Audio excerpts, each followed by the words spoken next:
These three sentences are A, incorrect in English, and B, extremely common mistakes made by Spanish speakers, and I'm going to tell you why.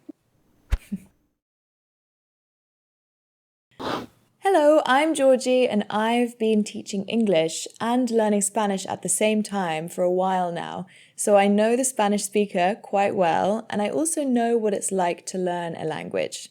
I run a 21-day speaking challenge, and in September, when I did the challenge, I began collecting sentences with errors in them, and today I'm going to share with you the top 3 mistakes that Spanish speakers make, and we're going to try to fix them. But before we begin, I want to make it clear that making mistakes is essential and necessary to learn. Quite often, people are nervous to speak because the fear of making mistakes is an obstacle, and people would prefer to avoid speaking than to speak making mistakes. I'm here to tell you that the goal of language learning should not be to speak like a native speaker. Why? Did you know that only 4% of conversations in English include 2 native speakers? The rest, so 96% of conversations in English, include non-native speakers. So you are the majority, you are in the majority, and it is the norm to be a non-native speaker of English. So the goal should be to communicate, to express yourself, to share ideas in the language. With that said, here are 3 common mistakes that you can avoid so that you can feel more confident when you speak.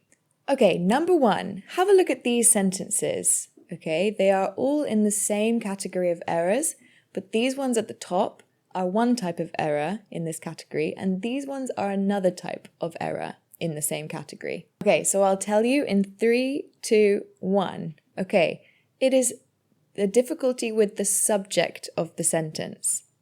In these top ones, we have omission of the subject. Where is it? Now, this is difficult because in Spanish, you don't always need the subject of the sentence. You can say, soy Georgie. You don't have to say, yo soy Georgie. But in English, it is different. You always must include the subject of the sentence. So this one was an amazing trip. It's fine in Spanish, fue un viaje increíble. But in English, you have to include the subject at the beginning. So, it was an amazing trip. Okay, and this one, imagine that we are talking about a cold country like Norway, okay? People say is cold. People say what is cold. You could say, people say Norway is cold, or people say it is cold, but you always need the subject. And finally, this one, is very difficult to have dogs. Again, what's very difficult? You have to include the subject. It is very difficult to have dogs. It is very difficult. Or it's very difficult. Okay, so these ones, there is an omission of the subject.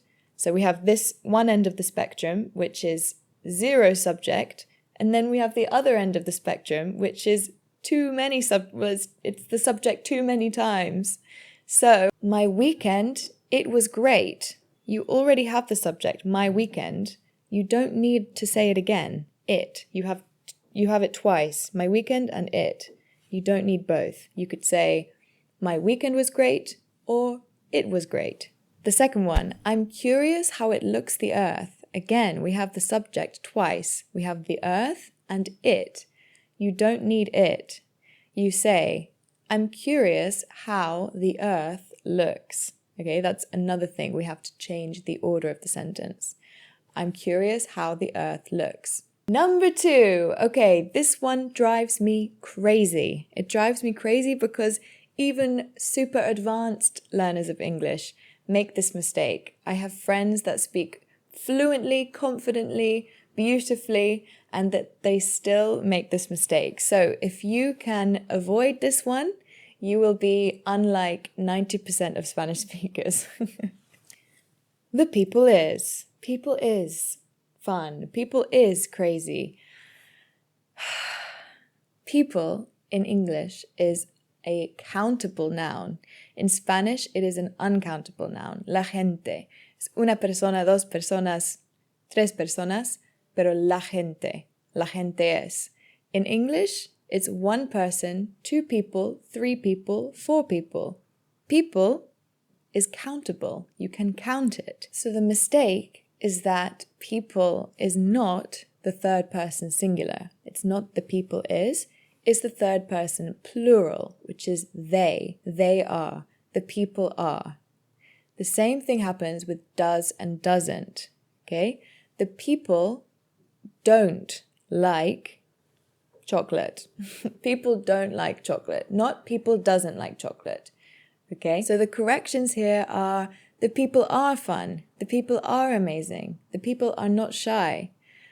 People are going to understand. Most of that people, esa gente, no, because that is a singular demonstrative pronoun. We have to use those people, because it's plural. This, that, these, those. Okay, third mistake. Look at these sentences and think about how you would correct them. The common thing here is the use of the present simple and the present continuous, which makes sense because in Spanish, that's how you explain these things. You say, vivo aquí desde 2019 o llevo aprendiendo inglés desde blah, blah, blah, blah, blah. But in English, you have to incorporate the past in what you're saying because the action started in the past. To do this, we use the present perfect or the present perfect continuous. So we use have or have been here.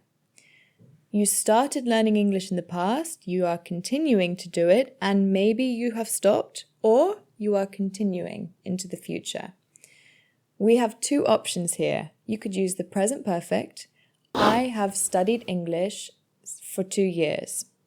Second option, the present perfect continuous.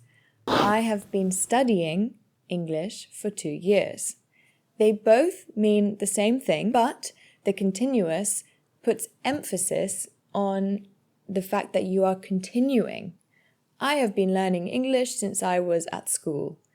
I'm still learning English. If you say, I've learned English since I was at school, maybe you are continuing, maybe you have stopped, but it is not clear, or not as clear as with the continuous. Okay, so those are the top 3 errors that I heard in the 21-day speaking challenge that I did in September. But obviously there are plenty more, so please let me know if you would like to hear some more of these, because I've plenty up my sleeve. And I want you to practice 2 of these mistakes in the comments. Well, I don't want you to practice the mistakes. I want you to produce sentences that are correct. And please leave me a comment in the comment section, obviously. Where else would you leave a comment? Leave me a comment practicing 2 of these mistakes. So I would like you to answer these 2 questions. Number 1, how long have you been studying English? 2, what are the people like in your country? For example, the people in my country of England are... They are polite and nice. This is my first YouTube video, so I hope you've enjoyed it. If you did, then please leave me a like and subscribe for more.